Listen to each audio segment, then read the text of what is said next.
기도하시겠습니다. 사랑과 은혜가 풍성하신 하나님 아버지, 죄 가운데 있었던 저희를 주님의 피로 구원하시고 또 주님의 몸된 교회 가운데서 교제하며 주의 복음 전할 수 있도록 도와주신 감사드립니다. 코로나로 인해서 여러 장애와 어려움이 있지만 더욱 함께 해주시고 오히려 이런 것이 합력해서 선을 이룰 수 있도록 도와주시옵소서. 6월 21일부터 대전도 집회 계획하고 있습니다. 하나님께서 역사해 주셔서 말씀을 전할 수 있도록, 복음을 전할 수 있도록 도와주시고 또 그 가운데 많은 구원의 역사가 우리 가운데 나타나고 또 서로 기뻐하며 하나님께 영광 돌릴 수 있도록 도와주시옵소서. 또 코로나로 고통받는 여러 형제자매님들 계십니다. 함께 위로해 주시고 그 가운데 더욱 연단된 신앙을 주시고 그 가운데 더욱 회복해서 주님을 위해서 살 수 있도록 도와주시고 또 해외에 여러 분들이 이 일로 인해서 복음 전하는데 또 고통받는 분들 많이 계시고 또 그 중에 선교사님들 여러 어려움을 겪고 있습니다. 보살펴 주시고 또 더욱 힘을 내서 복음을 전할 수 있는 기회를 허락하여 주시옵소서. 또 오늘 말씀으로 교제합니다. 함께 해주시고 또 성령의 역사로 이 말씀이 올바로 깨달아질 수 있도록 도와주시옵소서. 오늘 교제의 시종 주님께 맡기며 예수님 이름으로 기도드렸습니다. 아멘. 에베소서 4장 1절로 3절까지 제가 읽어드리겠습니다. 에베소서 4장 1절로 3절 신약성경 313페이지입니다. 제가 천천히 읽어드리겠습니다. 그러므로 주 안에서 갇힌 내가 너희를 권하노니 너희가 부르심을 입은 부름에 합당하게 행하여 모든 겸손과 온유로 하고 오래 참음으로 사랑 가운데서 서로 용납하고 평안에 매는 줄로 성령의 하나 되게 하신 것을 힘써 지키라. 지금 그 교회에서 하나 되는 성품들을 배우고 있습니다. 지난번에는 겸손을 다뤘고 오늘은 이 온유에 대해서 온유로 하나 되라라는 주제를 가지고 교제를 해보도록 하겠습니다. 작년 11월 달에 구미교회에서 이 설교를 했거든요. 그런데 보니까 유튜브에 올라와 있더라고요. 제가 굉장히 깜짝 놀랐습니다. 영업 비밀인데 이걸 그런데 이제 발령이 그때 받았기 때문에 아마 정읍 식구들 중에서는 많이 들었을 거라고 생각이 듭니다. 그렇지만 같은 말을 쓰는 것이 내게는 수고로움이 없고 너희에게는 안전하다 말씀하셨고 또 온유 같은 중요한 덕목은 말씀을 반복적으로 듣는 게 굉장히 중요합니다. 성경에서 보면 가장 중요한 복음은 반복적으로 기록되어 있습니다. 마태, 마가, 누가, 요한 4번이나 기록된 것은 이것을 정확하게 깨닫게 하고 그리고 마음에 되새기게끔 하려고 하는 거거든요. 특별히 이 시대에 또 공격적이고 또 말투가 험한 이 세대의 그리스도인들이 꼭 배워야 될 성품 중에 하나가 온유이기 때문에 오늘 온유에 대해서 좀 자세히 배우도록 하겠습니다. 이 교회 가운데 성령께서 하나 되게 힘쓰시는데 이 성령의 특징이 온유입니다. 이 구원받을 때 성령이 들어오시거든요. 죄의 사함을 얻으라 그리하면 성령을 선물로 받으리니. 자, 이게 죄 사함을 받으면 이 안이 죄 사함 받으니까 예수님 피로 이제 쫙 영혼이 닦여져 있죠. 그러면 거룩한 영, 성령입니다. 홀리 스피릿이죠. 그것이 우리 안에 들어올 수가 있어요. 성령 없이, 예수님 피 없이 만약에 아무리 소재하고 깨끗하게 만들어도 하나님 보시기엔 거기에 엄청난 죄가 있고 심지어 귀신이 있을 수도 있어요. 들어올 수가 없습니다. 그러나 죄 사함을 받으면 그때부터 성령을 선물로 받는 거거든요. 그래서 성령을 선물로 받으면 이 성령이 어떤 마음을 우리에게 주냐면 에스겔 36장을 보시겠습니다. 에스겔 36장 26절입니다. 구약성경 1209페이지 에스겔 36장 26절입니다. 26절 제가 천천히 읽어드리겠습니다. 1209페이지 에스겔 36장 26절입니다. 또 새 영을 너희 속에 두고 새 마음을 너희에게 주되 너희 육신에서 굳은 마음을 제하고 무슨 마음을 주신다고요? 부드러운 마음을 줄 것이며, 성령이 들어오시면 부드러운 마음이 됩니다. 하나님에 대해서 그렇게 되는 겁니다. 구원받기 전에는 저도 하나님에 대해서 굉장히 비판적인 사람이었습니다. 그리고 삐죽삐죽한 마음이 있거든요. 하나님이 있으면 왜 세상이 이래? 하나님이 있으면 내 인생은 왜 이래? 부터 시작해서 여러 가지 불평을 늘어놓습니다. 성경 강연에 들을 때도 좋은 마음으로 듣는 게 아니라 판단하는 마음으로, 그리고 비평하는 마음으로, 싸우려는 마음으로, 교만한 마음으로 듣게 돼 있거든요. 그런데 이제 말씀이 탁 이해가 되고 또 구원을 탁 받으면 그 다음부터 하나님에 대해서, 말씀에 대해서 어떻게 하냐면 그렇게 친숙할 수가 없어요. 누가 복음에 대해서 말씀한다, 하나님에 대해서 말씀한다 그러면 마음이 쫑긋, 귀가 쫑긋 열리고 마음이 열리고 얘기하고 싶고 대화하고 싶고 그런 마음이 생기거든요. 하나님에 대해서 온유한 마음이 생겼다고 할 수가 있습니다. 구원받은 이후에도 성령이 오셨기 때문에 이제 이 신앙생활에 대해서 점점 그 온유한 성령께서 역사하실수록 내 성품이 온유해진다고 말씀드릴 수 있거든요. 구원받고 교회에 오면, 저는 구원받기 전에는 교회는 보기가 싫었습니다. 그리고 제가 신일고등학교를 나왔는데 신일고등학교 위에서 딱 보면 십자가가 쫙 보였거든요. 얼마나 서울에 많았는지 몰라요. 다방보다 더 많아. 그러면서 진짜 이게 불편하게 생각했습니다. 근데 구원받고 나서는 정말 저분들은 구원을 받았을까? 또 십자가의 의미를 아니까 십자가가 정말 나에게 귀하게 보이고, 구원받고 구원받은 이 무리 가운데, 교회 가운데 들어왔을 때 형제자매 한 명 한 명이 얼마나 귀한지 몰라요. 그러니까 대할 때 어떻게 대해지냐면 함부로 대해지고 함부로 말하는 게 아니라 온유하게, 그리고 조심스럽게 이렇게 말하게 돼 있고, 그러면서 점점 교회 가운데서 하나가 되는 것을 깨달을 수 있었습니다. 이 교회 가운데서는 성령이 역사하십니다. 그러면 하나가 될 수밖에 없어요. 아론이 대제사장 직분을 맡을 때 이 아론이 시험이 되게 좀 멋있었던 것 같아요. 굉장히 컸던 것 같습니다. 그런데 기름을 쫙 부으면 쭉 흘러서 이 시험이 어떻게 되냐면 흩어졌던 시험이 하나로 쭉 묻혀서 뚝 떨어져요. 그래서 수염 곧 아론의 수염에 흘러서 그 옷깃까지 내린 같고, 이 기름이 그렇다는 겁니다. 기름이 상징하는 게, 성경에 기름이 상징하는 것이 성령이거든요. 기름 부음이 성령을 가리키는데, 교회 가운데 성령이 있으면 이렇게 흩어진, 진짜 각자 개인 생활을 하는, 전혀 하나가 될 것 같지 않은 이 사람들이 시간이 가면서 똘똘똘 하나가 되고 진짜 식구가 되고, 그리고 나눌 수 없는 사이가 됩니다. 그게 놀라운 역사예요. 이 성령께서는 교회 가운데서 하나로 만들거든요. 철가루 있습니다. 그 종이 위에 탁 놓으면 이게 막 흩어져 있잖아요.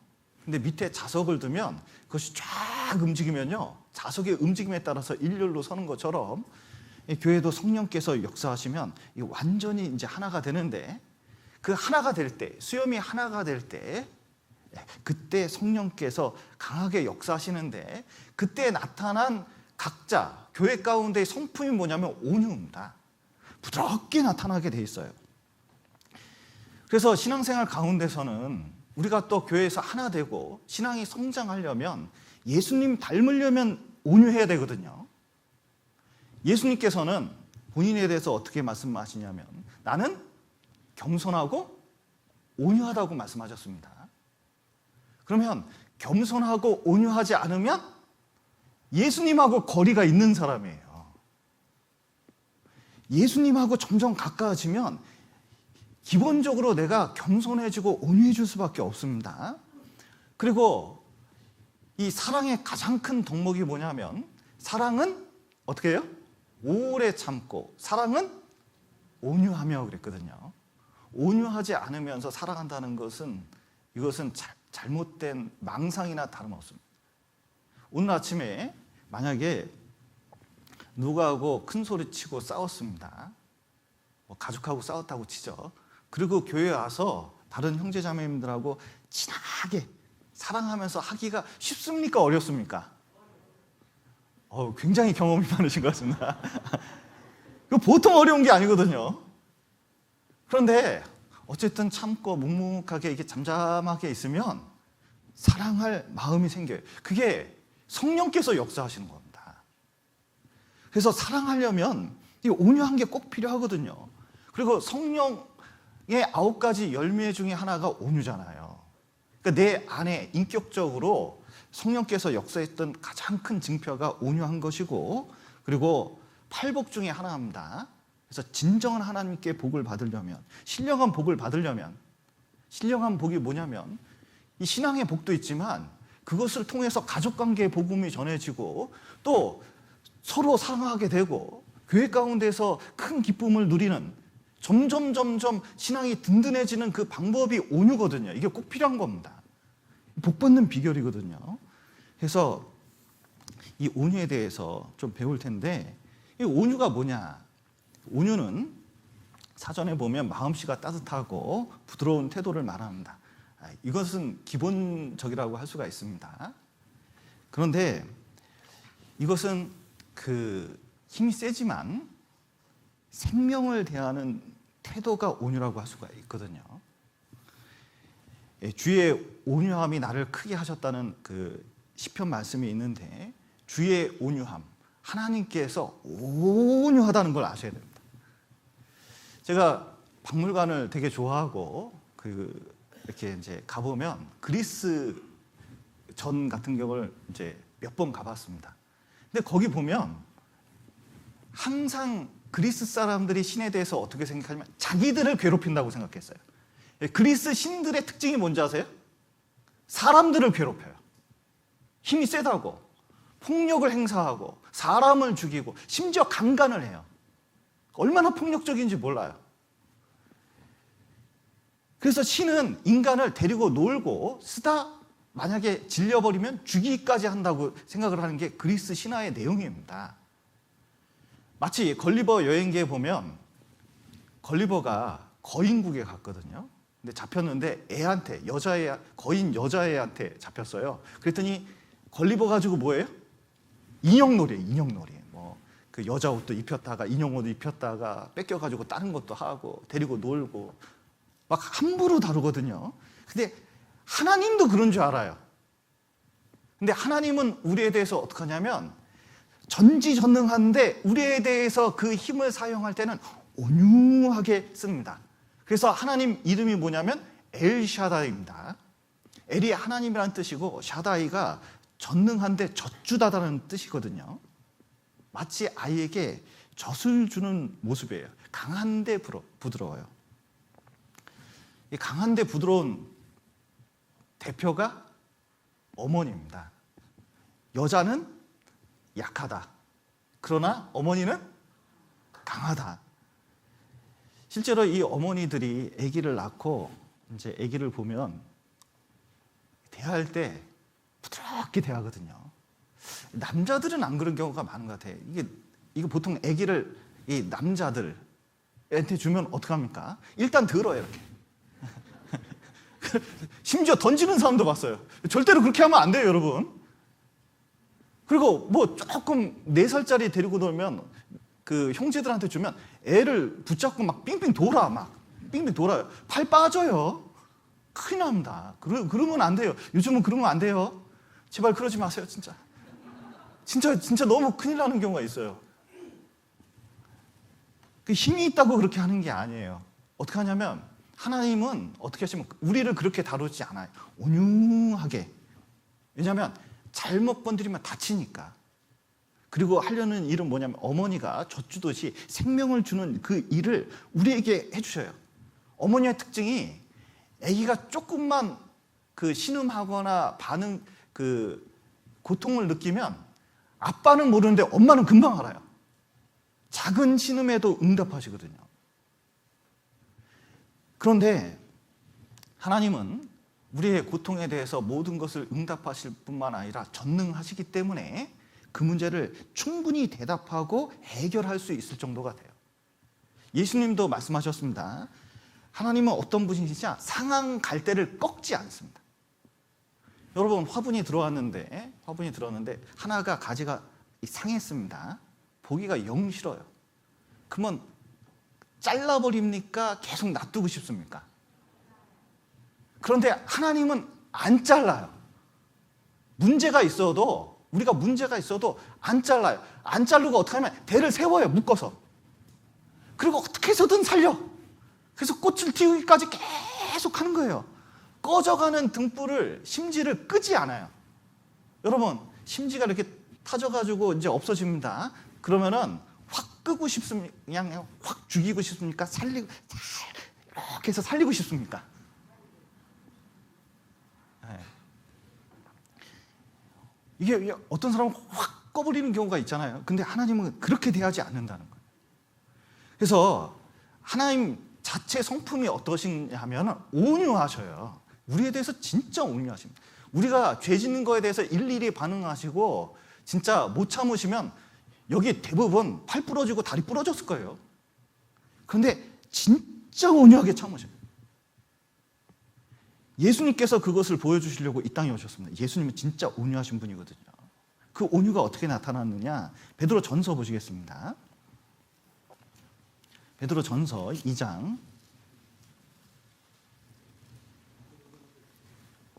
신약성경 379페이지 베드로전서 2장 22절부터 제가 읽겠습니다. 베드로전서 2장 22절. 저는 죄를 범치 아니하시고 그 입에 괴사도 없으시며 욕을 받으시되 대신 욕하지 아니하시고 고난을 받으시되 위협하지 아니하시고 오직 공의로 심판하시는 자에게 부탁하시며 친히 나무에 달려 그 몸으로 우리 죄를 담당하셨으니 이는 우리로 죄에 대하여 죽고 의에 대하여 살게 하려 하심이라. 저가 채찍에 맞음으로 너희는 나음을 얻었나니. 여기 예수님의 모습이 나타나는데, 자 보십시오. 만왕의 왕이십니다. 창조주시거든요. 그러면 마국간에서 태어나야 됩니까? 궁궐에서 태어나야 됩니까? 진짜 제가 만약에 마국간에서 태어났으면요, 이것들이 그랬을 것 같아요. 승질부터 났을 것 같아요. 근데 워낙 온유하신 분이기 때문에 그걸 문제 삼지 않아요. 그리고 여러분, 인간이 하나님을 때린다고 생각할 수가 있을까요? 이게 도저히 상상이 안 되는 거잖아요. 그런데 예수님을 뺨을 때리고 매를 때리고 채찍에 때리고 십자가에 못 박고, 만약에 우리가 그랬으면 아무 죄 없이 그렇게 죽는다 그러면요, 막 뭐라 그랬을 거예요. 진짜 이런 불의한 세상이 있나? 그러면서 십자가에 죽어가면서 우리 같은 경우는 저주를 퍼붓을 겁니다. 진짜 이 불의한 것들아 죽어버려라, 하나님 저들을 심판하소서, 이랬을 거거든요. 그런데 예수님은 그런 말을 하지도 않으셨어요. 표정도 안 지셨어요. 욕을 받았는데 욕하지 않으셨어요. 위협하지도 않으셨어요. 그리고 그 모든 문제는 다 하나님께 맡기고 그냥 잠잠한 거거든요. 진짜 온유한 거예요. 마치 양 같아요. 여러분, 돼지 도살장 가는 거 봤어요?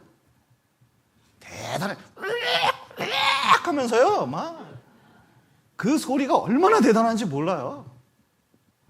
여기 밤에 이렇게 그 데크 있는 데 있잖아요. 거기 앉아 있으면, 뭐 낮에도 마찬가지입니다. 여기 고양이 2마리가 여기서 살거든요. 두더지 잡느라고 막 난리가 나요. 소리가 얼마나 시끄러운지 몰라요. 그런데 양은 죽으러 가는데 목을 탁 따면요, 매 하면서 그냥 쭉 죽어요. 예수님이 십자가에 죽으실 때 그걸 잠잠히 받아들이셨는데 이것이 온유입니다. 성령께서도 진짜 온유하시거든요. 고린도 교회 보셔요. 문제가 10가지나 있는데 이게 진짜 상상치도 못한 문제가 그 고린도 교회 안에 있습니다. 그런데 그 안에 성령께서 계셔서 그 문제 많은 사람들을 다 받아주셔요. 다 받아주셔요. 여러분, 교회 가운데서 참 이 성령께서 이 각자 일일이 모든 사람을 다 아는데 그걸 다 받아줘가지고 이것을 하나로 이게 마음을 모으는 게 이게 보통 일이 아니잖아요. 그 일을 하시는 것은 성령께서 그 온유하시기 때문에 그런 거거든요. 왜 그러냐? 생명이기 때문에 그런 겁니다. 그러니까 온유는 뭐냐면 힘은 있지만 생명을 대하는 태도, 그게 뭐냐면 온유라고 할 수가 있습니다. 또 온유가 뭐냐? 이 말씀으로 길들여진 상태, 이것이 이제 온유라고 성경은 말씀하고 있습니다. 그 온유라는 단어를 프라우테스라고 쓰거든요. 이 프라우테스는 이 야생마, 이 로마 당시에는 야생마를 식용으로 썼답니다. 왜냐하면 저거는 못타. 여러분, 여기 황소가 있고 들소가 있습니다. 들소가 등치가 크기도 하고 힘도 좋거든요. 근데 들소 가져다가 밥 맬 수 있습니까? 없습니까? 밥 못 매잖아요. 들소는 이게 받는 성격이 있기 때문에 이게 도저히 말을 안 듣습니다. 이게 들소는 안 쓰거든요. 그런데 야생마도 사람들이 그렇게 생각했어요. 왜냐하면 타면 막 난리를 치니까. 그런데 야생마를 데려다가 길을 들였습니다. 그래서 길을 들이니까 세상에 자기 주인한테만 온유해지는 거예요. 이게 말을 들어요. 길들여졌어요. 완전히 길들여진 상태. 그때 그 야생마를 보고 온유해졌다, 이런 단어를 썼다는 거예요. 프라테스.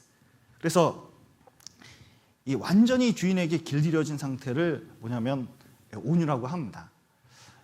요즘 뭐 이렇게 그 프로그램 중에서 개 키우는 프로그램이 있더라고요. 그 길들임 치니까 개 길들이는 게 유튜브에 나오더라고요. 그런데 싸나운 개가 있는데 그 싸나운 개를 길을 잘 들이니까 주인 말을 그렇게 잘 들어요. 그 다음부터는 데리고 있는데 주인이 명령하기 전까지 누가 건드려도 가만히 있어요. 이걸 뭐라 그러는지 아세요? 온유해졌다, 그런 거예요. 그 대표적인 사람이 모세입니다. 모세는 혈기가 있는 사람이었거든요. 그리고 모세 이미지가 대부분 온유하다고 생각하기보다는 좀 강하다, 이런 느낌이 좀 있잖아요. 근데 구약 성경에서 또 모세 당시에 가장 온유한 사람은 모세였습니다. 이 사람 모세는 온유함이 지면의 모든 사람보다 승하더라, 이렇게 이제 구약 성경에 되어 있거든요. 민수기에. 그런데 모세가 원래부터 그런 건 아니었습니다. 모세는 애굽의 학술을 다 배워가지고 말과 행사에 능했거든요. 여러분, 이게 말과 행사 그리고 배운 게 많으면 제일 죽여야 될 게 혈기입니다. 그러니까 이 승질, 이게 참 조심스럽고, 이게 하나님 앞에 나갈 때 이게 제일 조심스럽습니다. 이 모세가 깨달았거든요. 40세 때, 내가 유대인인 게 맞다. 어렸을 때부터 유모 보고 얘기 듣고, 그러니까 이 틀림없이 자기는 그 이스라엘 백성인 거, 유대인인 걸 틀림없이 알았거든요.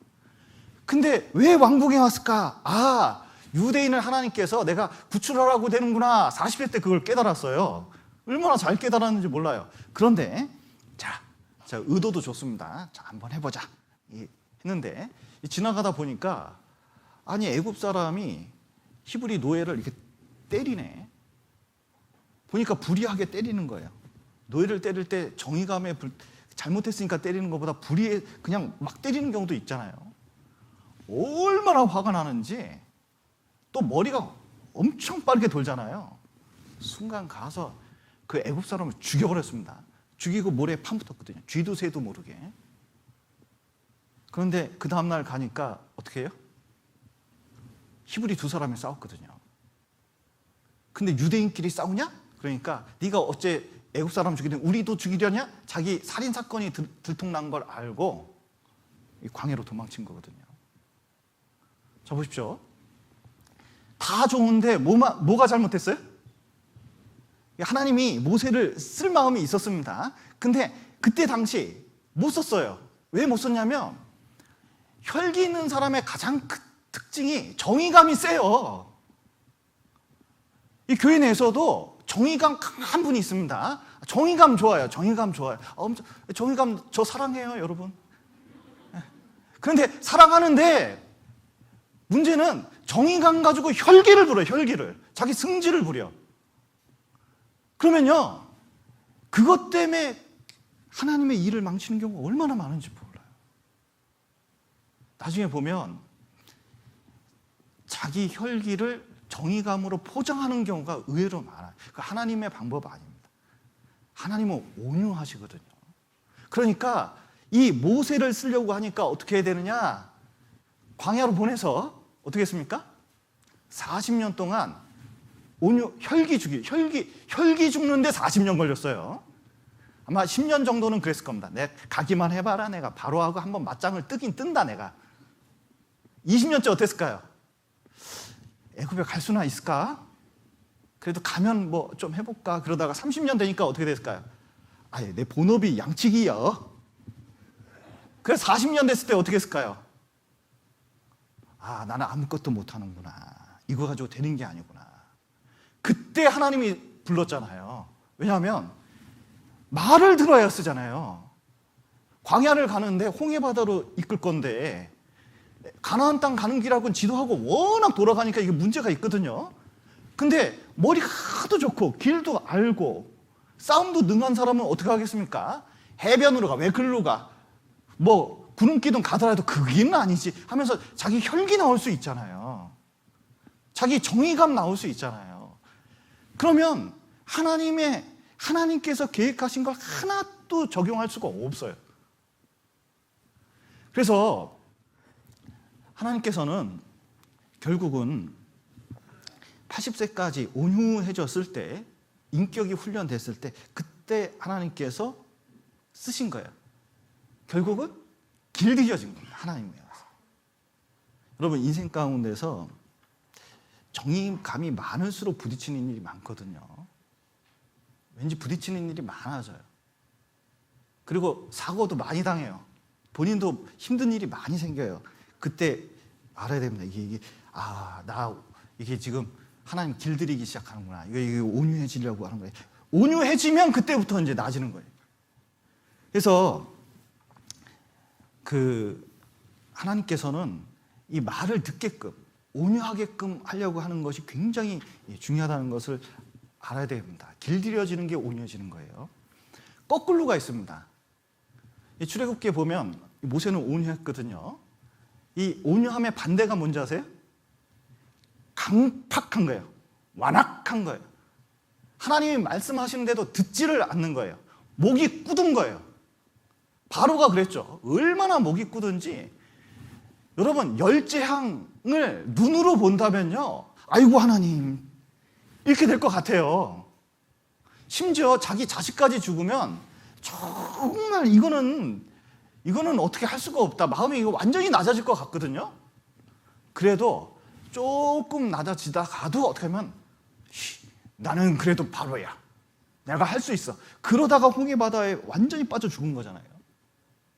이스라엘 백성 어떻습니까? 하나님을 섬기는 척 하다가 안 들어요. 유대인 어떻게 말씀하시는지 한번 보십시오. 사도행전 7장 한번 보시겠습니다.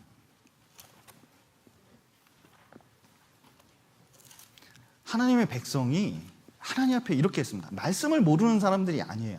말씀을 아는데 항상 이렇게 해요. 여기 사도행전 7장 51절입니다. 신약성경 199페이지 사도행전 7장 51절 제가 천천히 읽겠습니다. 목이 곧고 마음과 귀에 할례를 받지 못한 사람들아, 너희가 항상 성령을 거스려 너희 조상과 같이 너희도 하는도다. 결국은 선지자를 보내고 말씀을 전하는 사람이 나타나고 예수님이 나타나도 돌 던지고 십자가에 못 박아 죽이는 거예요. 그 정도로 말씀을 안 받으려고 하는 거예요. 온유한 태도가 없습니다. 목이 단단한 거거든요. 여러분, 우리도 마찬가지입니다. 우리가 진짜 온유해지는데 가장 큰 특징, 이분이 온유한지 온유하지 않은지, 그냥 본성적으로 온유한지 진짜 하나님 앞에 온유한지 어떻게 알아볼 수 있을까요? 말씀 전해보면 돼요. 말씀 전해보면. 전도할 때요, 어떤 친구는 하나님 말씀 전해서 이렇게 쭉 하면요, 굉장히 착한데 그렇게 안 받아요. 하나님에 대해서는 그렇게 강팍한 거거든요. 어떤 사람은 성격이 센 것 같은데 하나님 말씀 전에 들어가는 경우가 있잖아요. 구원받은 이후에도 마찬가지입니다. 어떤 분은 말씀을 전해보면 그게 들어가요. 이게 말씀을 받아들이는 그 태도를 보면, 아, 이분은 진짜 마음이 온유하구나. 그런데 이분은 온유한 것 같은데 말씀을 전하는데 별로 그 반응이 없어요. 잘 안 들어요. 자기 방식대로 해요. 온유한 게 아니에요. 여러분 보십시오. 이게 말씀으로 길들여질 때 부분적으로 이 길들여지는 게 아니라 이게 온전히 길들여졌을 때 이게 온유하다고 얘기하는 겁니다. 여러분 생각해 보십시오. 말이 온유해지긴 했는데 한 달마다 발작을 해요. 타겠습니까? 못 타겠습니까? 네, 말 타본 적이 없어서. 네. 그러니까 이게 그건 쉬운 말로 개가 있는데 우리 개는 괜찮아요. 뭐 그러면서 이제 개 끌고 나오시는 분들이 있잖아요. 이게 불독 같은 거. 그런데 입막이 안 하고 나오는 경우가 있어요. 그런데 온유한데 2달에 한 번씩 물어요. 그러면 이게 온유한 겁니까? 이게 못 쓰겠습니까? 이런 건 아시죠? 이런 건 아는데, 자 보셔요. 교회 안에 있으면은 주기적으로 화를 내는 분이 있어요. 어떻게 화냐면, 이럴 때는 괜찮아요. 이제 새로 시작하니까 괜찮습니다. 이제 3월, 4월, 5월 되면 이제 날씨가 따뜻해지고 성질이 나기 시작해요. 이상하게. 그러면은 내용은 상관이 없어. 내용은 남편이 건들든 아내가 건들든 형제자매가 건들든 뭔 일이 생기든 이제 쌓였던 분노가 그때 터져요. 그리고 뭐냐면 그게 잘못됐으니까 얘기한다고 하는데, 그리고 막 일이 생깁니다. 그러면 이제 좀 정리가 돼요. 그럼 쑥 가라앉아요. 쑥 가라앉아요. 근데 정리가 됐다 싶으면 이제 수양회 끝나고 힘들잖아요. 그리고 조금 이제 추워지고 그러면 그때 또 한번 움푹 승질을 내요. 자기 존재감을 드러내는 거죠. 그래서 1년에 2번만 그러신 분들이 이 교회 가운데 10%는 되더라고, 제가 이 목회하다 보니까. 근데 본인은 뭐 어떻게 해서 누가 뭐가 그러니까 막 그렇게 얘기하는데 사실은 그런 게 아니에요, 여러분. 내가 온유하지 않아서, 이게 훈련받지 않아서 그래서 그런 거거든요. 여러분, 말씀으로 완전히 길들일 필요가 있습니다. 그게 온유한 거예요. 그냥 말씀에 맡기면 되는 겁니다. 또 온유가 뭐냐? 이 온유할 때 가장 큰 문제가 이 감정입니다. 이 감정을 잠잠하게 만드는 거, 이거 완전히 통제하는 것을 그 온유라고 할 수 있는데, 쉬운 말로 신앙에 감정의 브레이크라고 할 수가 있거든요. 자동차 있습니다. 그런데 질주하는데 너무 성능 좋아요. 질주도 잘해, 힘 좋습니다. 근데 브레이크만 없어요. 이거 어떻게 되죠? 이거 완전 대형 사고잖아요. 그러니까 어떤 사람은 감정의 브레이크가 없어요. 신앙의 브레이크가 없어요. 진짜 하나님을 앞에 두지도 않아요. 그러니까 마음대로 말하고, 마음대로 성질내고, 마음대로 질주해요. 그리고 신앙적인 교통사고가 나요. 여러분, 분이 날 수 있는 상황에서도 하나님 말씀 때문에, 하나님 앞에 있기 때문에 잠잠한 거, 그게 온유인 겁니다. 여기 민수기 12장 한번 보시죠. 민수기 12장 1절부터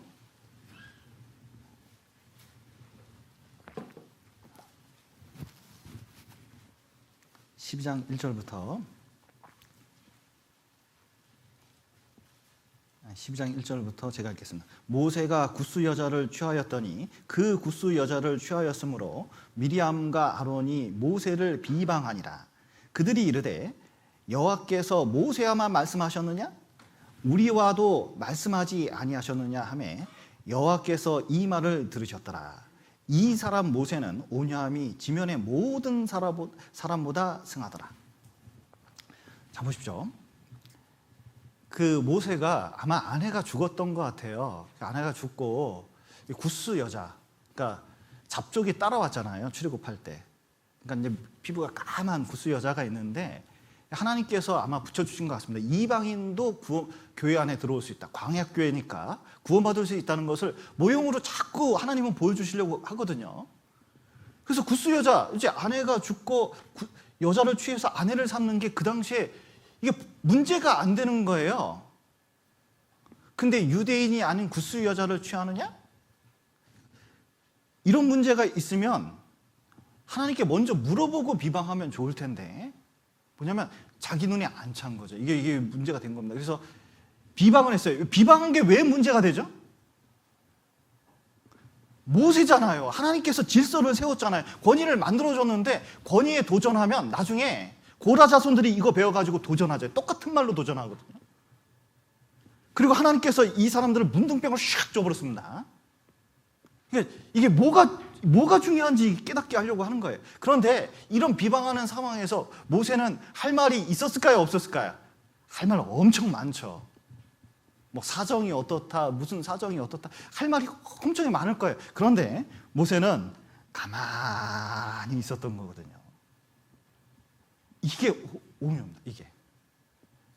여러분, 민수기 14장에 보면 가나안 땅 들어가려고 정탐꾼 보냈습니다. 다 들어와서 10명이 이 가나안 땅 악평했거든요. 여호수아 갈렙은 들어가자 그랬는데 이 백성들이 돌을 들어가지고 모세와 여호수아 등등을 돌로 쳐 죽여버리려고 했습니다. 우리를 여기까지 끌고 와가지고 이 모양 이 꼴을 만들어 하면서 막 죽여버리려고 그랬거든요. 온 민족이 일어나가지고 모세를 딱 죽이려고 할 때 모세가 어떻게 했는지 아세요? 모세가 어떻게 했을까요? 그때 민수기 읽어보셨나요? 민수기 14장에 있는데 그때 어떻게 했죠? 모세가? 바로 엎드렸어요. 바로 엎드렸어요. 자, 엎드린 이유가 뭘까요? 엎드린 건 기도한 겁니다. 기도한 거예요. 뭐냐면 그때 무슨 말을 한 게 아니에요. 말을 한 게 아니에요. 그냥 하나님께 맡긴 거예요. 쫙 엎드렸습니다. 그러니까 그때 누가 나타나셔요? 하나님이 바로 나타나서 정리를 한 겁니다. 그게 온유한 자세예요. 남이 뭐라고 건드려도 하나님께 맡긴, 그리고 하나님 앞에 있다는 심정이 있기 때문에 그냥 가만히 있는 거, 복수하지 않는 거, 반응하지 않는 거, 이걸 뭐라 그러면 온유하다, 감정을 이렇게 절제하는 것을 온유하다 이렇게 말씀하시는 겁니다. 근데 모세도 이스라엘 백성하고 있다 보니까 민수기 20장 가면은 모세가 원래 혈기가 좀 있던 사람이었잖아요. 아무리 온유해도 해도 너무 했던 것 같아요. 가다가 물이 없으니까 모세하고 아론하고 이스라엘 백성하고 공박을 했거든요. 물 없는 곳으로 끌고 와서 우리를 죽게 하려고 하냐? 이렇게 했거든요. 그랬더니 민수기 20장을 잠깐 보시죠. 20장. 그 얘기를 들은 하나님께서 온유하시기 때문에 이렇게 말씀하십니다. 민수기 20장 7절부터 제가 읽겠습니다. 여호와께서 모세에게 일러 가라사대 지팡이를 가지고 내 형 아론과 함께 회중을 모으고 그들의 목전에서 너희 반석에서 명하여 물을 내라 하라. 내가 그 반석으로 물을 내게 하여 회중과 그들의 짐승에게 마시울지니라. 모세가 그 명대로 그 앞에서 지팡이를 취하니라. 자, 보십시오. 하나님께서 누가 맞다 틀리다를 말씀 안 하셨습니다. 뭐만 하시려고 그래요? 그냥 물만 주시려고 하는 거예요. 그래서 그대로 해라 모세한테 시켰습니다. 그런데 모세가 어떻게 하는지 보죠. 10절. 모세와 아론이 총회를 그 반석에 모으고 모세가 그들에게 이르되 패역한 너희여 들으라. 우리가 너희를 위하여 이 반석에서 물을 내랴 하고 손을 들어 그 지팡이로 반석을 2번 치매 물이 많이 솟아 나오므로 회중과 그들의 짐승이 마시니라. 여호와께서 모세와 아론에게 이르시되 너희가 나를 믿지 아니하고 이스라엘 자손의 목전에 나의 거룩함을 나타내지 아니한 거로 너희는 이 총회를 내가 그들에게 준 땅으로 인도하여 드리지 못하리라 하시니라. 자, 보십시오. 모세가 보니까 너무 화가 났어요. 이거 한두 번도 아니고 지금 몇 년 동안 내가 광야로 이끌었냐? 불기둥 구름기둥 하나님께서 이끌었지? 자꾸 돌아가자 그러고 물 없다 그러고 막 이거 한두 번도 아니고 화가 나니까요. 모아놓고 그냥 반석을 쳐서 물을 내면 되는데 우리가 너희를 위해 물을 내랴! 물을 내라 하고 하나님께서 물을 내라 말씀하셨는데 물을 내랴 하고 한 끗 차이거든요.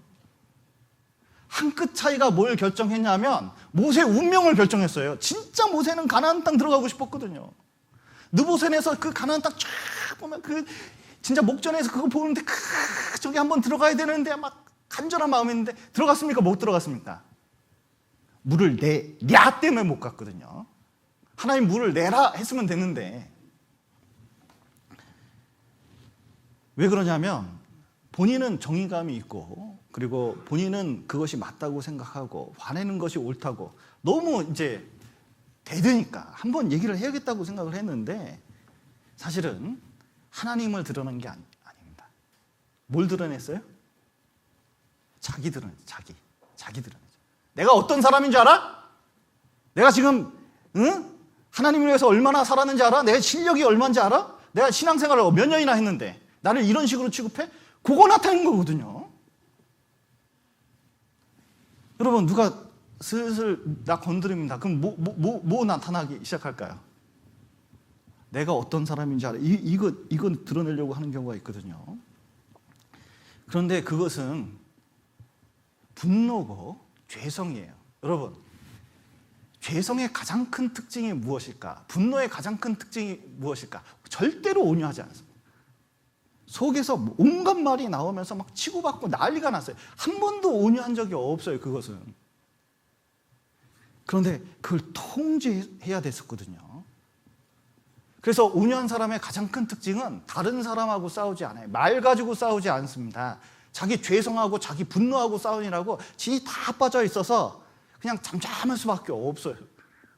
왜냐면 그게 너무 큰 대상이거든요. 그것은 웬만한 성을 뺏는 것보다 훨씬 힘든 일이기 때문에 진짜 자기 분노만 이기고 온유해 줄 수 있다면 다른 문제도 이길 수 있고 하나님이 그걸 해결해 주셔요. 여러분 사울과 다윗 보십시오. 사울은 항상 이 질투심, 분노가 가득 찬 사람이었습니다. 다윗이 전쟁에 이기고 돌아왔는데 자기를 위해서 싸워서 이겼으니까 얼마나 좋아요. 근데 그때부터 다윗을 어떻게 보면 주목해서 봤다고 그래요. 영어 성경에는 질투하는 눈으로 봤다고 되어 있거든요. 아 저것이 빼앗을 게 나라밖에 없네. 세상에 사람들이 나한테 천천 돌리고 다윗의 맘만 돌린다니. 딱 이게 있는 거죠. 그때부터 주목해서 보니까 하나님도 안 보이고 이스라엘 백성도 안 보이고 뭐만 보여요? 다윗만 보여요. 그 전쟁 중에 다윗 발견했다 그러니까 전쟁하러 가는 게 아니라 다윗 잡으러 가요. 온 정신이 거기 있으니까. 그러니까 어떤 일이 있냐면 마귀가 야료해가지고요. 사단이 야료해가지고 순간순간 발작하잖아요. 그게 자기를 무너뜨리는 겁니다. 항공사 대기업 회장 가정을 보십시오. 그 안에 뭐가 있냐면 분노가 있어요. 좌충우돌하면 완전히 뭐 사고 뭉치예요. 땅콩 하나 가지고 막 비행기 돌려! 그래가지고 자기 4개월 감옥 들어가고. 그것 때문에 남편하고 또 싸워가지고 이혼하고. 아버지 하도 열받아서 금방 돌아가시고. 또 돌아가시니까 경영권 사니까 맨 다투고. 여러분 아무리 환경이 좋아도 그건 지옥이에요. 지옥. 그걸 지옥이라고 부르는 겁니다. 여러분 진짜 무서운 게 여기 배가 하나 있습니다. 폭풍우를 만나는데 이 최신형 큰 대포를 싣고 왔거든요. 묶어놨는데 끈 풀렸어요. 세상에 폭풍우 속에서 대포가 그 배 안에서 왔다 갔다 하는데요. 폭풍우보다 대포가 훨씬 무서웠대요. 여러분 내 안에 일어난 분노는 밖에서 일어난 일보다 훨씬 무서울 때가 많습니다. 그거 잡아야 돼요. 그거 잡아야 됩니다. 그래야 내가 무너지지 않는 거예요. 이 다윗은 사울하고 다르게 어떻게 했냐면 사울이 정당한 이유도 없이 자기를 잡아서 죽이려고 하는 거예요. 근데 얼마나 온유하냐면 동굴 속에서 진짜 이를 보려고 깊숙한 데 들어왔거든요. 이게 보니까 거미줄도 쳐 있었을 것 같아요. 이게 전해드는 전설에는 다윗이 이렇게 동굴속 깊은 데 거미줄이 쳐져 있대요. 그러면 뒤에 아무도 없는 거잖아요. 근데 사실은 다윗이 맨 끝에 숨어 있었거든요. 와가지고 이를 보는데 부하가 죽여버릴까요? 이래버리니까 기름 부은 자를, 하나님이 세운 자를, 그래서 증표로 살짝만 옷자락 살짝만 잘랐거든요. 일 보는데 살짝 잘랐습니다.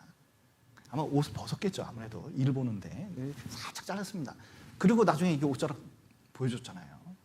근데 살짝 자를 때도 마음이 어땠어요? 마음이 찔렸다고 돼 있거든요. 왜냐하면 마음이 온유하니까 그런 거예요. 그래서 사무엘하 보시겠어요? 사무엘하 다윗이 이렇게 말씀했습니다. 22장 36절 보시죠.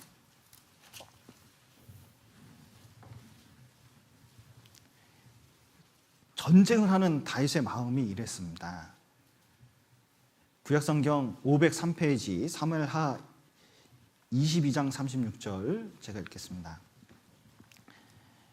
주께서 또 주의 구원의 방패를 내게 주시며, 같이 읽어보겠습니다. 주의 온유함이 나를 크게 하셨나이다. 주의 온유함이 나를 크게 만들어서 진짜 온유한 마음을 가지고 일을 하게 한 겁니다. 여러분, 온유한 사람은 이 감정을 잘 다스릴 줄 아는 그런 마음을 가지고 있습니다. 그래서 시편에 보면 이제 시편 37편에 보면 투기하지도 않고 불평하지도 않고 말하지도 않아요. 그게 온유한 사람의 가장 큰 특징이라고 할 수가 있습니다. 여러분, 그러면 힘이 생겨요. 핵은 잘 다스려지면 온 나라에 전기를 공급해서 따뜻하게 만듭니다. 근데 핵이 터지면 뭐냐면 온 나라가 망하는 거잖아요. 우리 안에 있는 이 에너지가 있습니다. 이게 에너지가 있거든요. 그걸 온유하게 다스리면 여러분 가정이 따뜻해집니다.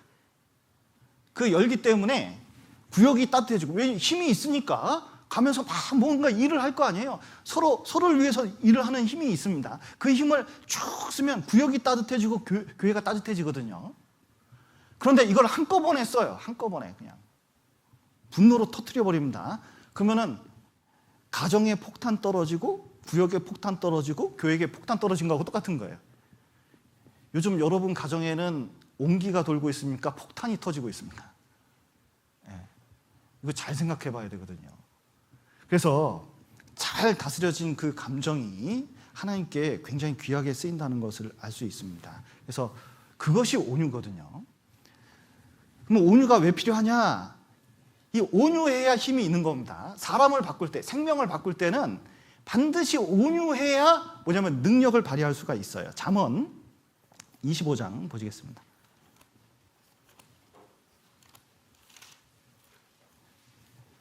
잠언 25장 15절입니다.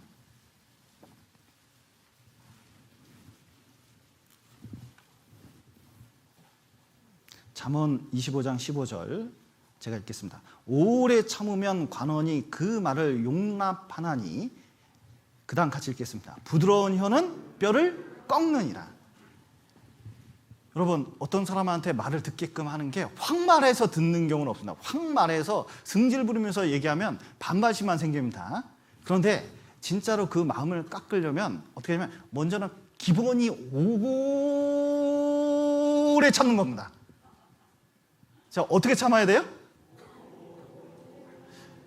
바로 그겁니다. 바로 그겁니다. 그렇게 참아야지. 오래 참는다고 생각하는데 사실은 짧은 경우가 많아요. 오래 참으면 나중에 보면 이 사람이 좀 뭔가 지진되게 얘기하려고 하는 거구나. 그게 이해가 돼요.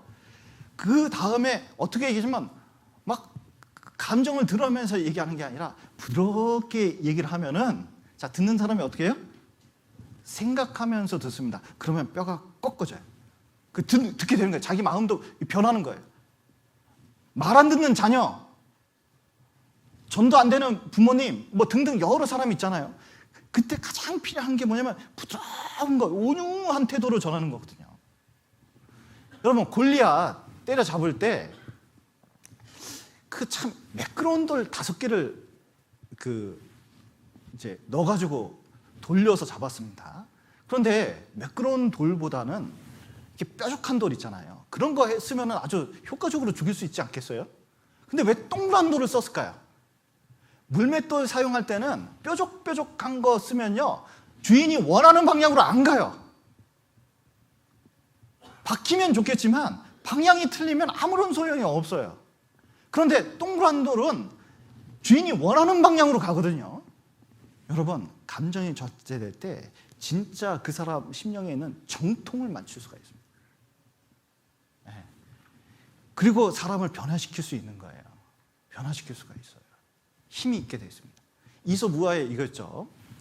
그 코트 입은 사람이 있는데 바람하고 태양하고 옷 벗기기 게임을 했습니다. 누가 코트를 벗기냐. 그런데 바람은 자기가 힘 세다고 당연히 내가 이기지. 아니, 해가 내가 이기지. 막 싸움을 했는데 먼저 바람부터 했습니다. 바람이 딱 보니까 한 방에 날려버릴 수 있을 것 같아요. 그래서 어떻게 했냐면 불었거든요. 그랬더니 이 사람이 옷이 벗겨졌을까요? 더 세게 염했을까요? 더 세게 염했거든요. 더 바람을 불수록 어떻게 됐어요? 더 꽁꽁 맸거든요. 그런데 해가 어떻게 했냐면, 자, 해를 비추는데 쨍쨍쨍쨍쨍쨍쨍 자꾸 더 세게 비췄습니다. 그랬더니 이 사람이 어떻게 해요? 음에 더운 거. 그러면서 이제 자기가 벗었잖아요. 자기가 스스로 하게 하는 게 힘이에요. 이게 진짜 힘입니다. 진짜 힘이에요. 여러분, 사무엘하 보겠습니다. 사무엘하 보면 정말 이게 교훈이 되는데, 온유한 사람과 온유하지 않은 사람이 어떻게 변하는지 한번 볼 수 있습니다. 사무엘하 3장 1절입니다. 구약성경 466페이지 사무엘하 3장 1절, 제가 읽겠습니다. 1절. 사울의 집과 다윗의 집 사이에 전쟁이 오래매 다윗은 점점 강하여지고 사울의 집은 점점 약하여 가니라. 자, 보십시오. 둘이 다투는데 뭐하고 다투는 거냐면, 한쪽은 분노에 충천한 사람 사울 집안이 그렇습니다. 다윗의 집안은 온유한 집안이에요. 그런데 시간이 갈수록 어느 집안이 잘 돼요? 온유한 집안이 강해지는 거예요. 센 것 같은데 이 집안은 약해져 가는 겁니다. 여러분, 우리 집안이 점점 강해졌으면 좋겠습니까? 약해졌으면 좋겠습니까? 힘이 있어졌으면 좋겠습니까? 힘이 없어졌으면 좋겠습니까? 힘이 있어지는 방법이 뭐냐? 내가 온유해지는 거예요. 온유해지는 거. 이게 원숭이 실험으로 유명하죠. 여기 이제 새끼 원숭이가 있는데 여기 철사 원숭이가 있습니다. 근데 여기 입에 젖꼭지가 딱 달려가지고 있어요. 이 헝겊 원숭이는 젖꼭지가 없어요. 젖을 안 줘요. 그런데 젖 먹을 때 새끼 원숭이가 막 달려오는데 그 젖 먹을 때는 어디로 가는지 아세요? 철사 원숭이에 딱 붙어가지고 쭉쭉쭉 빱니다. 그리고 평소에 놀 때는 어디서 놀아요? 헝겊 원숭이에 딱 붙어 있어요. 그런데 갑자기 위기 상황을 만들어요. 확짝 놀리게 합니다. 새끼 원숭이를. 그럼 막 달려가서 이 젖 주는 원숭이한테 달려갈까요? 헝겊 원숭이한테 달려갈까요? 헝겊 원숭이. 왜냐면 헝겊 원숭이한테 애착을 느끼고 그리고 온유를 느끼기 때문에 사랑한다고 느끼는 거예요. 여러분, 이게 되게 중요한 실험입니다. 아이 태어났을 때 엄마가 이렇게 애착을 갖고 아기가 울 때 바로 엄마가 반응해주면 아기가 어떻게 하면 애착감을 강하게 느껴가지고 애들 정서적인 성장에 굉장히 영향을 주고 키도 차이가 난대요. 옛날 고아원 실험이 유명합니다. 부모가 없는 고아원에 아이들이 있는데 분명히 먹을 것도 잘 주고 공급도 잘 해줬거든요. 단지 이 애들 성장을 보니까 키도 약간 덜 자라는 데다가 가장 심각한 건 뭐냐면 애가 정서적으로 요만한 애들이 어떻게 할 줄을 몰라요. 한번 찾아보셔요. 이거 유튜브에 나와 있는데 애들이 막 어렸을 때부터 정신이 없어요. 올바로 인격 형성이 안 되는 겁니다. 잘 자라지를 못하는 거예요. 여러분, 교회 분위기도 마찬가지입니다. 이 교회는 어머니와 같거든요. 그런데 친밀하게 대하느냐, 친밀하게 대하지 않느냐, 이게 굉장히 중요합니다. 여러분, 사람 성장하는데 굉장히 영향을 줘요. 율법적인 태도를 가졌느냐, 복음적인 태도를 가졌느냐가 이게 온유하냐, 온유하지 않느냐를 이렇게 보여주는 거예요. 로마서 보면 율법 남편이 있거든요. 이 율법 남편이 있는데 이 율법 남편은 완벽해요. 그래서 이제 연애 시절에는 너무 깔끔하고, 진짜 깔끔하고 핸섬하고 막 정확하고, 그러니까 야 튼튼하고 하니까 진짜 사람 괜찮다 하고 결혼을 했더니 야 보통 꼼꼼한 성격이 아니에요. 세상에 아침밥은 그 밥그릇 위 1cm 위로 딱 채워야 되고, 젓가락 숟가락은 오와 열이 맞아야 되고, 국의 염도를 항상 맞춰야 되고, 그리고 반찬 3개는 기본적으로 있어야 되고, 그리고 정확한 시간에 줘야 돼. 그 시간에 안 주면 승질을 내는 거예요. 큰일을 나는 거예요. 그러니까 그런 남편하고, 그리고 퇴근도 정확하게 하고 뭐든지 정확하게 해야 돼요. 그러면 살겠습니까? 힘들어 못 살겠습니까? 율법 남편하고 못 산다니까요. 그리고 이 도망쳐도 봤는데 얼마나 귀신같이 찾아내는지 또 데려오고.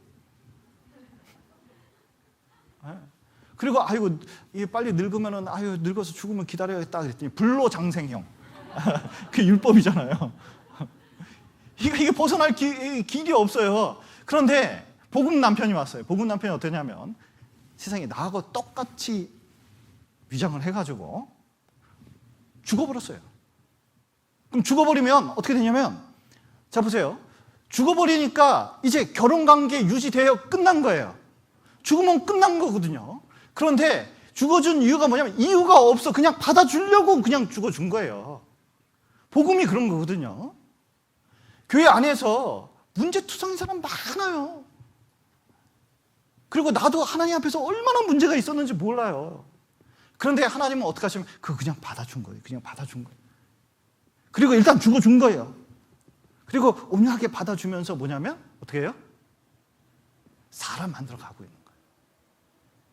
교회 분위기가 판단하고 정죄할 때도 있습니다. 그러나 생명을 살릴 때에는 이 온유한 복음적인 태도가 굉장히 중요합니다. 그러면 잘 성장돼요. 여러분 북한하고 남한 보십시오. 북한은 규칙이 얼마나 어마합니까? 그런데 지지리도 못 살잖아요. 남한 보셔요. 자유롭잖아요. 부드럽게 사람을 대하잖아요. 근데 얼마나 잘 삽니까? 이 극단적인 차이가 난다는 걸 알아야 됩니다. 그리고 온유가 필요한 것은 전도하는데 이 온유가 꼭 필요하거든요. 베드로 전서 3장을 보시겠습니다. 베드로 전서 3장입니다. 3장 15절.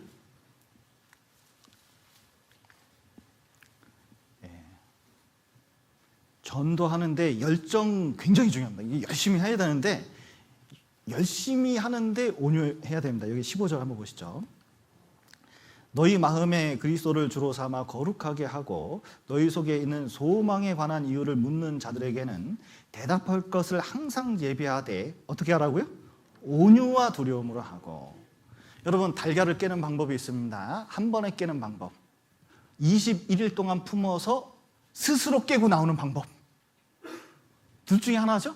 근데 어떤 게 생명이 살아있습니까? 20일 동안 품는 거예요. 전도할 때도 어떤 경우에는 한 번에 해결하려고 하거든요. 그냥 막 퍼붓는 거예요. 이것도 몰라! 그러면서 막 퍼붓습니다. 그러면은 구원을 받을까요? 다시는 안 온다 그럴까요? 그런데 얘기해주고 돌봐주고 21일 동안 21번이라도 어떻게 해서든 이 말씀을 듣게 해서 잘 하려고 그러잖아요. 그러면은 구원을 받아요. 사실은 교회에서 쓰는 가장 중요한 방법은 온유한 게 중요하거든요. 이 스크랜톤이라는 한국에 온 일제시대 때 온 선교사가 있어요. 근데 전덕기라는 사람이 있었는데 이 전덕기가 제일 싫어하는 사람이 양도깨비, 외국 사람이었어요. 왜냐하면 일본 사람들이 너무 싫었는데 그들이 이 서양 사람한테 얼마나 따뜻하게 대하는지 몰라요. 양도깨비 싫었습니다. 근데 코가 빼쭉하잖아요. 근데 선교사가 와서 이제 복음을 막 전하고 예수 믿으라고 막 전하고 성경 배우라고 막 전할 때 막 달려가서요. 건달이라 17살의 전도끼가 이 코를 한번 탁 때려봤습니다. 코뼈가 확 그냥 코가 깨져버렸어요. 그럼 막 도망갔어요. 근데 일본 경찰 순사들한테 시키면은 분명히 금방 잡혀가지고 고초를 치를 게 틀림없었거든요. 한 달 동안 내내 숨었는데 자기를 잡으러 온 사람이 없어요. 의아해서 그 선교사가 있는 집으로 찾아갔습니다. 그랬더니 창문 너머 이렇게 봤더니 뭐 하나 봤더니 이게 코가 깨져가지고요. 뼈 맞춰가지고 이거 자기가 이렇게 잡고 있는 거예요. 이거 달 방법이 없잖아요. 이거 스스로 붙게. 계속 이러고 있는 거예요. 이거 안쓰럽기도 하고 너무 궁금해 왜 신고를 안 했는지. 그래서 이제 문을 두들겨가지고 저만치 떨어졌습니다. 그래서 나오니까 전도끼가 물었어요. 당신 코 깨졌는데 왜 신고 안 했어? 이렇게 이제 물어보니까 코 잡고 얘기하더래잖아요. 저는 여기 당신 신고하러 온 사람 아닙니다. 저는 당신 전도하러 온 사람입니다. 그랬대잖아요. 근데 이 전도끼가 진짜 이 천덕꾸러기처럼 살았기 때문에 다른 사람한테 이런 대접을 받아본 적이 없어요. 너무 감동받아서 이 선교사한테 말씀을 배우고 진짜 나중에 선교사 됐던 유명한 일화가 있거든요. 여러분, 온유할 때 사람 마음이 변하고 전도가 되는 겁니다. 그런데 우리가 너무 온유하지 못해서 부작용이 일어나는 경우도 실제로 많이 있을 수 있습니다. 그리고 온유의 필요성이 온유해야 교회가 하나가 되는 거예요. 여러분, 교회가 하나가 됐으면 좋겠습니까? 분열이 됐으면 좋겠습니까? 교회는 당연히 하나가 되는 게 중요한 거예요. 그런데 교회 안에서 이겨 먹으려고 할 필요가 없어요. 사실은 그것이 보복심에 의해서 일어날 수도 있고 자기 성격에 의해서 내가 한마디 하려고 나를 드러내려고 하는 경우도 있잖아요. 그런데 그렇게 할 필요 없습니다. 교회 안에 수많은 의견이 있더라도 따라주면 하나님이 해결하는 경우도 얼마나 많은지 몰라요. 그게 지혜인 경우가 얼마나 많은지 모릅니다. 말싸움에 굳이 이길 필요가 없습니다. 온유하면 하나가 되잖아요. 서로 자연스럽게 하나님께 향한 마음이 있기 때문에 일치돼서 중요한 일을 하는 경우가 많아요. 베드로는 자기들을 잡으러 왔을 때, 밤중에 잡으러 왔을 때 칼을 들어서 말고의 귀를 딱 잘라버렸거든요. 근데 예수님은 칼 쓰는 자는 칼로 망한다고 되어 있습니다. 어떻게 해요? 귀 고쳐주었습니다. 온유하게. 교회에서 필요한 건 그런 태도입니다. 그리고 그래야 하나 되거든요. 그리고 하나님이 쓰시는 일꾼은 온유한 사람이에요. 그리고 온유해야 쓰는 겁니다. 모세가 온유하니까 썼거든요. 온유해야 진짜 제대로 볼 수가 있기 때문에 좋습니다. 그리고 온유한 사람의 가장 큰 특징이 온유하면 신앙 회복도 빨라요. 영어에 보면 온유가 미크니스거든요. 그 미크니스 어원을 따져보면 뭐냐면 물에서 나왔는데, 자 보세요. 물에다가 돌 던졌습니다. 촥 던졌어요. 그러면 물에 탁 들어갈 때는 충격이 있는데 그 다음에는 다시 제자리에 옵니까? 거기가 온법 파져 있습니까? 제자리에 있거든요. 그게 온유한 거예요. 그러니까 온유한 사람은 누가 이렇게 자극을 주고 충격을 주는데도 가만히 있어 보면 하나님이 이렇게 회복시켜 줍니다. 이 다윗도 그랬거든요. 다윗도 그랬습니다. 이 시편 37편 조금만 보시죠. 시편 37편 보시죠.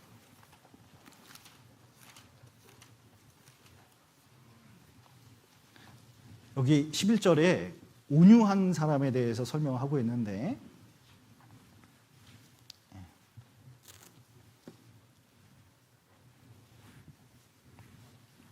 1절부터 제가 읽겠습니다. 행악자를 인하여 불평하지 말며 불의를 행하는 자를 투기하지 말지어다. 저희는 풀과 같이 속히 배임을 볼 것이며 푸른 채소같이 쇠잔할 것이미로다. 여호와를 의뢰하며 선을 행하라. 땅에 거하여 그 성실로 식물을 삼을지어다. 또 여호와를 기뻐하라. 저가 내 마음의 소원을 이루어 주시리로다. 너의 길을 여호와께 맡기라. 저를 의지하면 저가 이루시고 내 의를 빛같이 나타내시며 내 공의를 정오의 빛같이 하시리로다. 여호와 앞에 잠잠하고 참아 기다리라. 자기 길이 형통하며 악한 길을 이루는 자를 인하여 불평하여 말지어다. 여기 보시면 11절에 온유한 자에 대해서 다윗이 말하고 있는데, 여기 보면 가장 큰 특징이 뭐예요? 하나님께 맡겼습니다. 불평하지 않았습니다. 그랬더니 하나님이 이 온유한 사람을 어떻게 만드냐면 그 빛과 같이 나타내시고 그 영적 상태를 이게 회복시켜주는 걸 볼 수가 있습니다. 점점 좋아지게 만들어요. 그러니까 온유하면 나중에 보면 마음이 좋아져요. 다윗 압살롬에게 쫓겨나가지고 막 갈 때 비참했거든요. 시므이가 막 뭐라 했습니다. 비루한 자여, 비루한 자여, 막 저주 받으라고 막 얘기하거든요.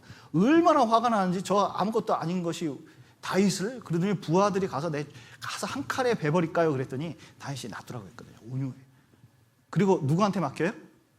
하나님께서. 그리고 진짜 하나님이 나중에 하셨습니다. 네, 온유하니까 나중에 다윗을 완전히 회복시키고 이제 정리한 거예요.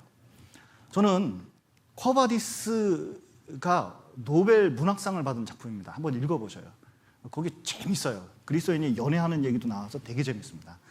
근데 거기 보면 그 여주인공 크리스찬이 있는데 데리고 다니는 부하가 있어요. 그러니까 하인이 있는데 하인이 최홍만이에요. 진짜 커요. 진짜 큽니다.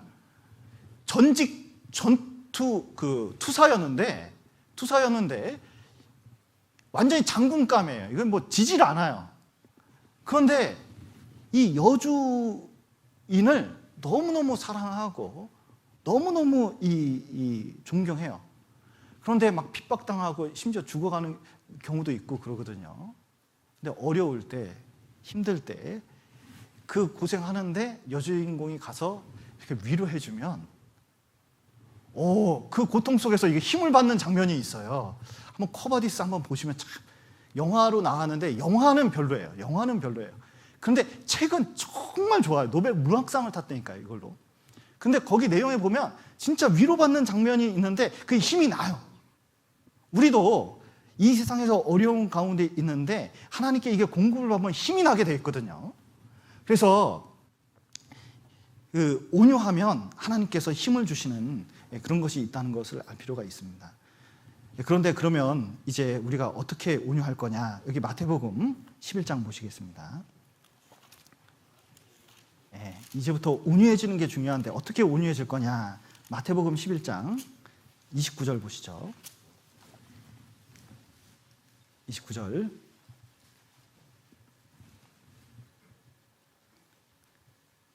굉장히 유명한 구절입니다. 제가 읽겠습니다. 나는 마음이 온유하고 겸손하니 나의 멍에를 메고 내게 배우라.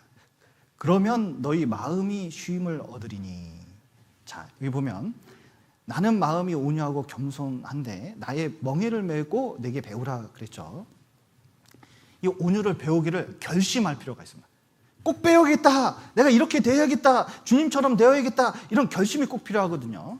왜냐하면 앞에서 보다시피 온유하지 않으면 모세와 같이 40년 동안 진짜 비싼 대가를 치를 수가 있습니다. 여러분, 어떤 거 배울 때 워렌 버핏 같은 사람한테 점심 한 끼 먹는데 뭐 100만 달러 뭐 이렇게 든대요. 조언 하나 들으려고, 그거 하나 배우려고 돈 그렇게 쓰는 거예요. 세상 지식도 배우는데 학원 본연이라고 돈 많이 쓰잖아요. 근데 진짜 중요한 게 뭐냐? 인생 가운데 내가 강해지고 진짜 힘이 나고 그리고 신앙생활을 온전히 할 수 있는 그 방법이 뭐냐? 온유인데 이 온유를 배우기를 힘쓸 필요가 있습니다. 생활 가운데서 이 결심할 필요가 있어요. 그러면 하나님께서 이 온유한 자에게 지도하시고 이 온유한 자에게 도를 가르치신다고 되어 있거든요. 말씀을 제대로 깨닫게 할 수가 있어요. 그래서 말씀 잘 들어야 됩니다, 여러분. 그 온유한 거 배우려면 어떻게 되냐? 말씀 잘 들어야 돼요, 말씀. 요즘은요, 말씀을 예전같이 잘 안 들어요. 어떻게 듣냐면, 요즘 이제 코로나 때문에 스마트폰 있잖아요. 이 스마트폰으로 듣는 연습을 하기 시작하면요, 이 스마트폰하고 이 뇌하고 연결된대요. 그러니까 스마트폰은 저는 말씀 들을 때 웬만하면 사무실에 놓고 다니거든요. 네, 놓고 다녀요. 이것은 스마트폰이 아닙니다. 시계거든요, 시계. 시계로 여기 놓으면 잘 보여서 여기 놓습니다. 그런데 스마트폰을 가지고 있으면 이게 뇌하고 연결돼서요, 집중력이 떨어진대요. 그러니까 1시간 반 설교가 이게 쉬운 게 아니거든요. 듣는 게 쉬운 게 아니에요. 말하는 사람도 어려운데 듣는 사람은 더 어려워요. 근데 스마트폰이 있으면요, 자꾸 보게 돼요. 계속 보잖아요. 왜냐면 자꾸 영상 보는 습관이 있고 막 이거 보는 습관이 있잖아요. 그러면요, 뇌가 자꾸 그쪽으로 가는 거예요. 근데 뇌를 찍어보니까 누구하고 비슷하냐면 치매 걸린 사람하고 똑같대요. 이렇게 말씀을 묵상을 하다가 이거 딴 생각하고 말씀 듣다가 딴 거 보고, 습관적으로 그래요. 이게 치매인 겁니다. 영적 치매예요. 그러니까 말씀을 대할 때 온유하지 않아요. 왜냐하면 자꾸 딴 일을 하려고 그러니까. 여러분, 옛날에는 스마트폰 없을 때는 이거 끼고 다녔습니다. 그리고 말씀 보면서 그걸 집중하는 힘이 있었거든요. 요즘은요, 몇 분만 지나도 말씀 보면서 집중을 못하는 습관이 있어요. 그러니까 사람들을 만나면 딱 동영상 수준이에요. 유튜브 수준입니다. 말씀 앞에 잘 길들여지지가 않아요. 그래서 요즘 코로나 때문에 더 그럴 수 있기 때문에 이게 걱정이에요. 웬만하면 설교를 자꾸 길게 들을 생각을 하고 말씀도 집중해서 듣는 습관이 필요해요. 집중해서 들으려면 여러분, 토요일 전날 뭐 하셔요? 제가 주일날 이렇게 보니까 아침에 조는 분이 많더라고요. 왜 저나 봤더니 그 토요일 밤 사이에 온갖 일이 다 들어요. 불금은 물론 하고 토요일 되면요, 밤에 막 온갖 일이 다, 라면부터 시작해가지고 뭐 TV부터 해서 동영상까지, 이게 이상하게 토요일만 되면 잠이 안 오나 봐요. 막 새벽까지 막. 그리고 아침에 나와서 이제 말씀을 들으려고 그러니까 말씀이 잘 들립니까? 안 들립니까? 그때부터 왠지 오늘따라 잘 졸리고 그런 거예요. 딴짓하고 싶고. 집중이 안 돼요. 그러니까 말씀으로 길들여지질 않아요. 어른도 마찬가지입니다. 어르신들이 있는데 뭐 하시려고 그래요? 토요일날, 일요일날 아침에 새벽부터 일어나요. 새벽 3시, 4시에 일어나셔요. 그리고 어디 밭으로 가셔요. 파세요. 아침에 얼마나. 그리고 집안 청소 다 하셔요. 막 평소에 하셨던 데 다 하셔요. 그러면요, 딱 교회당에 도착할 때 어떻게 하냐면 너무 졸려요. 너무 졸려. 그러니까 말씀을 들을 때 이게 안 들린다니까. 그러니까 말씀으로 길들여지지가 않아요. 구원받았고, 구원도 약간 불확실한 분이 있거든요. 교회를 몇 년 동안 다녔는데도 세상에 그 어르신이 신앙적인 모습이, 복음이 확실치 않아 보이는 경우도 얼마나 많은지 몰라요. 말씀을 안 들으니까, 주일날 자리만 차지하셨지 귀로 안 듣고 집중을 안 하시니까 몸이 피곤하다고 하시는 거예요. 여러분, 토요일날 뭐 해야 되겠습니까? 토요일날 밤에 뭐 해야 되겠습니까? 1번, 영국 축구를 본다. 젊은 친구들 여기 있죠. 영국 축구를 본다. 손흥민을 주야로 묵상한다. 유현진을 주야로 묵상한다. 아니면 일찍 잠든다. 어떤 게 나을까요? 여러분, 세상에 길들여지면 잠이 안 와요. 때 되면 손흥민이 기다리고 있거든요. 동영상이 기다리고 있거든요. 드라마가 기다리고 있거든요. 여러분, 우리는 세상에 길들여지면 안 됩니다. 말씀에 길들여져야 되거든요. 제발 토요일날 일찍 주무셔요. 그리고 아침에 이 어르신들 새벽에 너무 일찍 일어나지 마셔요. 좀 참으셔요. 그리고 그냥 조금 더 주무시고 오셔서 말씀 듣는 게 훨씬 낫습니다. 그래야 말씀으로 이렇게 힘을 얻어가지고 점점 신앙생활이 이 길들여지고 좋아지고 이거 온유해질 수 있어요. 그리고 이게 교회 중심으로 변해야 돼요. 교회 중심으로. 여러분, 자갈이 있습니다. 자갈. 이게 위에, 냇물 위에 뾰족한 자갈이 있는데 이게 여러 돌들하고 내려오다 보면 지들끼리 막 부딪히거든요. 이때가 참 힘든 때예요. 왜냐하면 부딪힐 때 어느 부분부터, 내가 돌이라면 어느 부분부터 주로 깨지죠? 뾰족한 것부터. 문제가 되는 것부터. 그러니까 딱 깨질 때 많이 부서질까요? 적게 부서질까요? 뾰족한 게. 많이 부서지거든요. 그러니까 되게 아파요. 그리고 내려오고 또 부딪히고. 근데 부딪힐 때 다른 거 하고 부딪힙니까? 똑같은 거 하고 부딪힙니까? 부딪히는 사람이 있으면 저게 내 모습인가? 이거 좀 생각하는 능력이 좀 있긴 있어야 되는데. 부딪히거든요. 그럼 점점 부딪혀요. 그럼 나중에 오면 저 맨 밑에 오면 뭐가 돼 있어요? 둥글둥글해졌습니다. 그럼 자갈이 단단한가요? 물렁한가요? 단단한데 웬만히 부딪혀도 상처가 안 돼요. 이 교회 가운데에 교회 생활이 있습니다. 마치 광야 생활하고 비슷해요. 불기둥이 일어나고 그리고 구름기둥이 일어나서 갑자기 이동하는 때가 있거든요. 그러면 잘 지내다가 갑자기 짐 싸고 가야 돼요. 새벽에. 힘들 때가 많아요. 교회도 마찬가지입니다. 코로나 때 더 그런 것 같아요.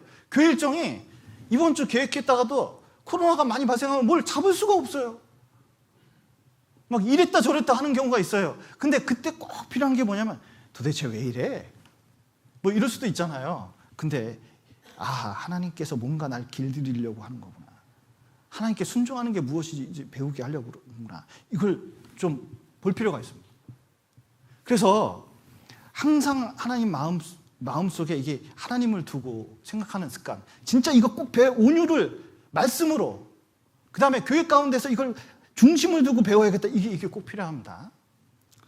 또 하나 이게 온유해지려면 이 성령에 푹 잠겨야 되거든요. 성령에 푹 잠기는 가장 큰 특징이 말씀과 그 다음에 기도입니다. 이 에스겔서에 보면 성전에서 이 물이 나옵니다. 맨 처음에 어디까지 발목까지 찼다가 그 다음에 무릎까지 찼다가 허리까지 찼다가 나중에 사람이 능히 건너지 못할 강이 됐거든요. 이 기도를 많이 하는 게 필요해요. 그럼 성령이 역사합니다. 참 희한한 게 옛날에 어떤 목사님이 얘기해 주시는 걸 들었는데 4학년 때였대요. 근데 내 자매하고 그 4학년 때 소개받은 자매하고 졸업하자마자 결혼하기로 했답니다. 이제 교회에서 다 약속이 됐어요. 그래서 열심히 시험 공부, 이 시험에 합격해야 내가 결혼을 한다. 그리고 이제 열심히 그때 당시 이제 공부를 했답니다. 근데 도서관에서 열심히 공부하고 나왔는데 그때 이제 형제자매들이 좀 많이 있었나 보죠? 전주 어디라고 그런 것 같았는데. 그런데 이제 있었는데 도서관에 왔는데 나하고 결혼한 자매가 어떤 형제하고 대화를 하는데 나하고 대화할 때만큼 웃질 않아. 막 이게 대화가 너무 희닥거리면서 막 이렇게 얘기하는데 얼마나 화가 나는지. 근데 이 화난 마음 가지고 공부가 되겠어요? 안 되겠어요? 안 되겠잖아요. 그래서 어떡할까 고민하다가 공부를 해도 안 되고 막 그러니까 화는 낼 수 없고 저 뒷동산 갔대요. 뒷동산. 아무도 없는데 맨 꼭대기 올라가서 거기 있어가지고 2시간을 기도해요. 2시간. 2시간 기도하고 착 내려왔답니다. 그랬더니 자매를 봐도 그 형제를 봐도 아무렇지도 않더래요. 여러분 기도 이렇게 딱 해보면 여러분 좀 싫어하는 사람이 있습니까? 원수 있나요? 원수? 근데 그 원수를 가지고 기도 한번 해보셔요. 기도. 이렇게 딱 기도하면은 기도가 잘 안 될 게 틀림없지만 진짜 기도를 하려고 쫙 하잖아요. 그렇게 미운 게 아닙니다. 이상하게 기도가 힘을 줘요. 그렇게 미운 게 아니에요. 그리고 자기 잘못된 걸 보여줘요. 신기하게도 자기도 그런 죄인이었다는 게 깨닫게 돼요. 이 기도에 힘이 있습니다. 야곱 보십시오. 에서하고 만나는데 야복강가께서 강전을 기도했잖아요. 뭐 꺾으려고 기도했어요? 에서가 변하게 되는 걸 기도한 걸까요? 야곱이 변한 걸 기도한 걸까요? 에서는 안 변했는데 야곱의 마음이 꺾였어요. 에서 볼 마음이 생겼어요. 받아줄 마음이 생겼어요. 재산도 나눌 생각이 있어요. 그러니까 에서도 마음이 변한 거예요. 기도가 사람 마음 변하게 하는 겁니다. 그래서 여러분 기도하면 젖은 성냥 돼요. 이 성냥 아시네? 성냥? 요즘은 성냥 안 쓰니까 이 성냥이 있는데 기름에 젖었어요. 그러면은 불 붙이면 불 붙이면 젖은 성냥은 이게 켜질까요? 안 켜질까요? 안 켜져요. 이게 기도로 말씀으로 이게 젖어 있잖아요.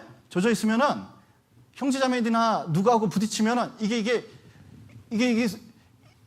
불꽃이 튈까요? 불꽃 안 튈까요? 불꽃 안 튑니다. 참 희한해요. 아침에 말씀하고 기도로 이렇게 묵상하고 착 나오잖아요. 그럼 부딪힐이 좀 몸이 피곤하고 막 힘들고 근데 막 부딪힐이 있어도 말씀이 있으면 이게 좀 온유해져요. 이게 좀 온유한 게 있어요.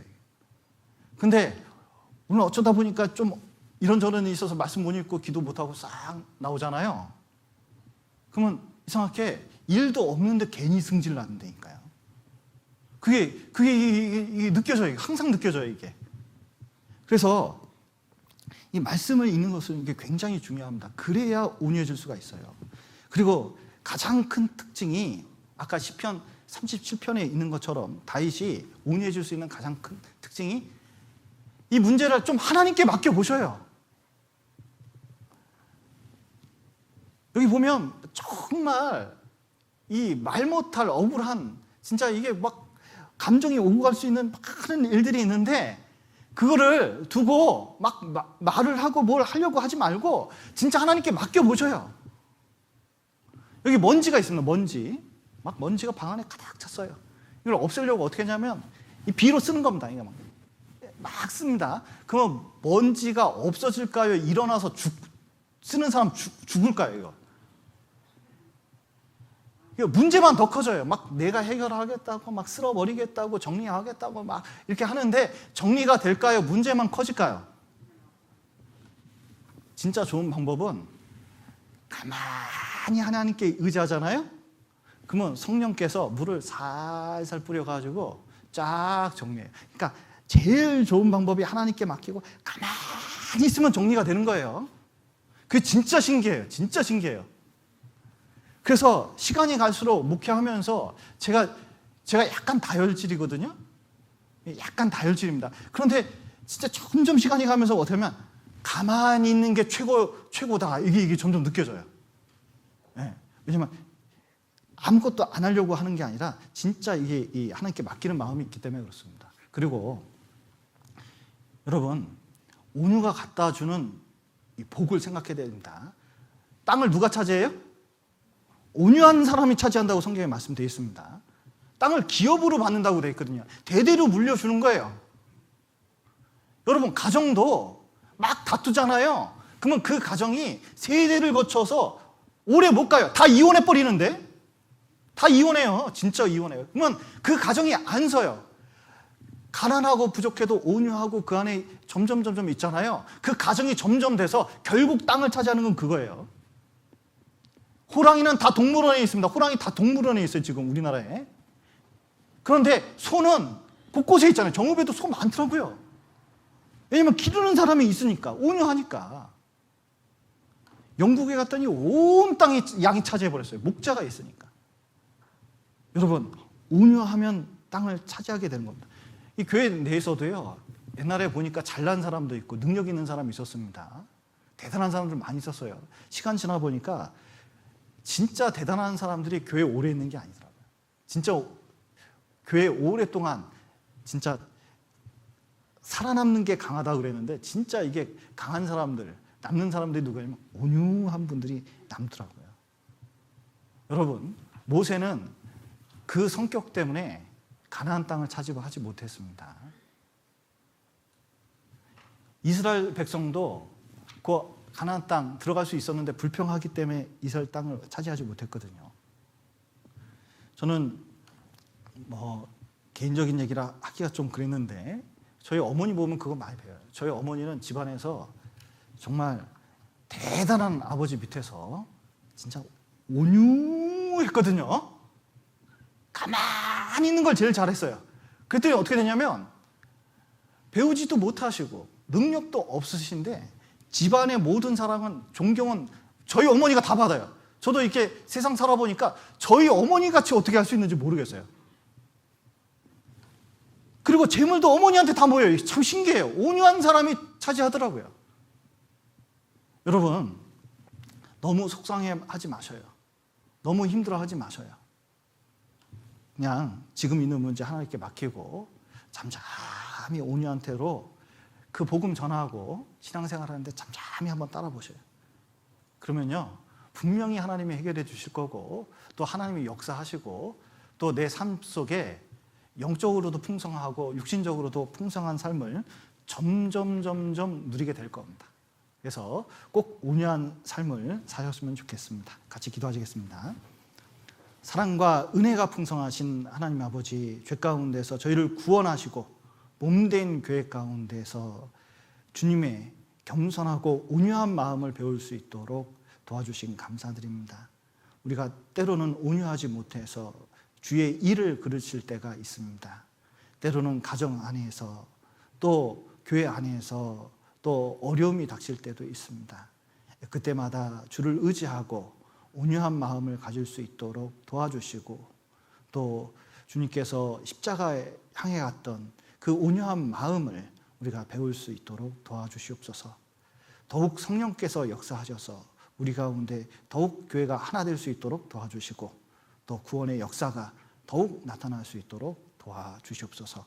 오늘 귀한 시간 허락하신 감사드리며 예수님 이름으로 기도드렸습니다. 아멘.